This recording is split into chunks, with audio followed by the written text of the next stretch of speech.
ভয়াবহ অবস্থা শুরু হয়ে যাবে। জাহান্নাম থেকে দরজাটা খুলে দেওয়া হবে, জাহান্নামের সমস্ত কিছু আমার কবরের দিকে আসতে থাকবে, আযাব আর গজব আমার সাথে শুরু হয়ে যাবে। গো আল্লাহ রব্বুল আলামিন, জিন্দেগিতে যত পাপ করছি, শয়তানের ওয়াসওয়াসায় করে ফেলছি, আল্লাহ তোমার কাছে তওবা করতেছি, মাপ চাই। আল্লাহ জিন্দেগিতে আর এই গুনাহ করব না, ওই গুনাহ করব না।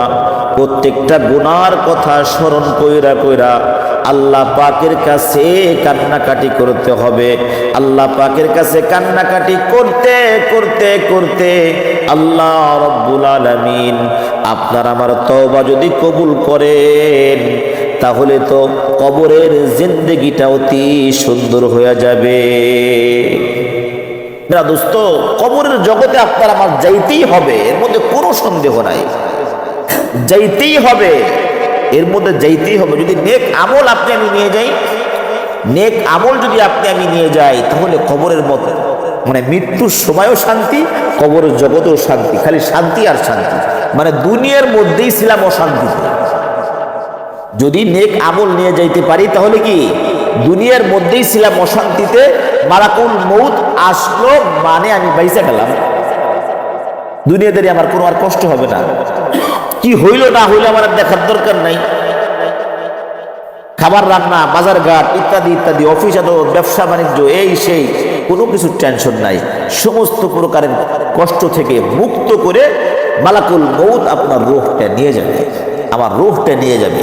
যদি আমি ওরকম নেক আমল করি, তাহলে আমার শান্তি আর শান্তি, শান্তি আর শান্তি।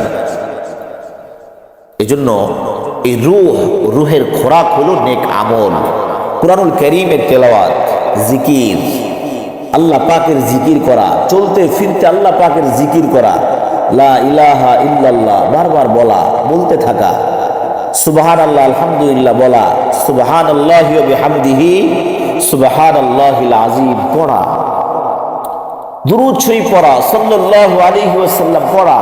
বারবার পড়েন না, বারবার পড়েন না। ওরে ভাই, একবার দুরূদ শরীফ পড়লে আপনার উপরে 10টা রহমত আল্লাহ পাক নাজিল করে। একবার দুরূদ শরীফ পড়লে, কয়বার? একবার দুরূদ শরীফ পড়লে। এই জন্য বারবার পড়ি না, আমরা দুরূদ শরীফ পড়তেই থাকি। শয়তান আপনাকে আমাকে আমল করতে দিবে না। শয়তান চায় কি আমরা জাহান্নামী হই। শয়তান কি চায়? আমরা জাহান্নামী হই, আমার বিবি জাহান্নামী হোক, আমার সন্তানরা জাহান্নামী হোক। শয়তান এই জন্য বিভিন্ন প্রকারের ওয়াসওয়াসা, কিভাবে এদেরকে জাহান্নামে নেওয়া যায়। এরকম একটা নেক আমল করতে যাবেন, দেখবেন কি শয়তান ভুলিয়ে দিচ্ছে। শয়তান কি দেয়? ভুলিয়ে দিবে, করতে দিবে না। শয়তান আপনাকে শয়তান করতে দিবে না, আপনার জোর করেই নেক আমলটা করতে হবে। না আমি করবই, শয়তান আমাকে ধোঁকা দিচ্ছে, এটা নিজের মধ্যে এই বুঝতে নিয়ে এসেছিল, না আমি এই আমলটা করতে চাইছি কিন্তু করতে পারতেছি না, শয়তানের ধোঁকা। এগুলো কি? শয়তানের ধোঁকা। আজকে কুরআনুল কারীমের আলোচনা হবে, তাফসীর হবে না, আজকে আমার বিভিন্ন প্রকারের ব্যস্ততা, না ব্যস্ততা অন্যদিন আমি এখানে অংশগ্রহণ করব, এই অনুষ্ঠানে আমি থাকবো। এখানে থাকলে পরে রুহের কিছু খোরাক হবে। কি হবে? রুহের খোরাক হবে। নামাজের সময় হয়ে গেছে, বিভিন্ন প্রকারের ব্যস্ততা, না আমার নামাজ পড়তেই হবে, না আজকে আমি তো দুরূদ শরীফ পড়ি নেই 100 বার, আজকে ঘুমাবো না, 100 বার দুরূদ শরীফ পড়বো, এরপর আমি ঘুমাবো। আজকে তো লা ইলাহা ইল্লাল্লাহ 100 বার পড়ি নেই, 100 বার পড়বো, এরপরে ঘুমাবো। আজকে তো তওবার নামাজ আমি পড়ি নেই, না আমি আজকে রাতে তওবার নামাজ পড়বো, এরপরে ঘুমাবো। আচ্ছা, আল্লাহ পাক আমাকে যে নিয়ামত দান করছেন, এই নিয়ামত তো শুকরিয়া আদায় করতেছি না, 2 রাকাত শুকরিয়ার নামাজ পড়বো, এরপরে ঘুমাবো। এরকম ভাবে দৃঢ় প্রতিজ্ঞা করা এবং ইচ্ছা করা, চেষ্টা করা, আদায় করা। শুধু নিজে না, বন্ধু বান্ধব, প্রতিবেশী সবাইকে নিয়ে একটু আমল করা, আমলের উপরে আসা, চলতে ফিরতে জিকির করা, বেশি বেশি সালাম দেওয়া, মানুষকে মোহাব্বত করা, মানুষের সাথে খারাপ ব্যবহার না করা।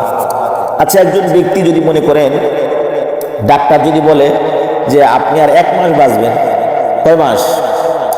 1টা মাস আপনি বাঁচবেন, তাহলে আপনি কারোর সাথে মারামারি করবেন, কারো বকা দিবেন, কারো ঘুষি মারবেন, মিথ্যে কথা বলবেন, চুরি করতে যাবেন, ডাকাতি করতে যাবেন, সুদ খাবো আমরা, ঘুষ খাবো না। না, 1টা মাস, আর আমি 1টা মাস বাঁচবো, আমি একটু একজনে অন্যায়, আমার অন্যায় নাই, এরপরে কেউ কিছু বললে আর রাগ লাগে না, কেন আমি তোর বাঁচবো না, একটা মাস আছি, যাবো বলছে বলুক, বলছে বলুক, আচ্ছা ও করছে করুক, তাই হবে না? প্রোটেকশনে যাবে কেউ না, প্রোটেকশনে কেউ যাবে না, না ঠিক আছে লস হচ্ছে না হোক, একটা মাস আছি মাত্র। এটা যদি ডাক্তারে বলে এরকম পরিস্থিতি আপনার আমার হবে বা হয়ে থাকে, কিন্তু আল্লাহ পাক তো বলছে যে কোনো মুহূর্তে মরবা। তাহলে আমরা কেন মিথ্যা কথা বলি? আমরা কেন নামাজ কালাম করি না? আমরা কেন আল্লাহর বিধানগুলো মানি না? যে কোনো মুহূর্তে মৌত হতে পারে না? সুস্থ মানুষ, একদম পরিপূর্ণ সুস্থ, মৃত্যু হয় না? আরে হয়, মৃত্যু হয়, একদম কোনো কিচ্ছু নাই, নাই ডায়াবেটিস, নাই প্রেশার ইত্যাদি।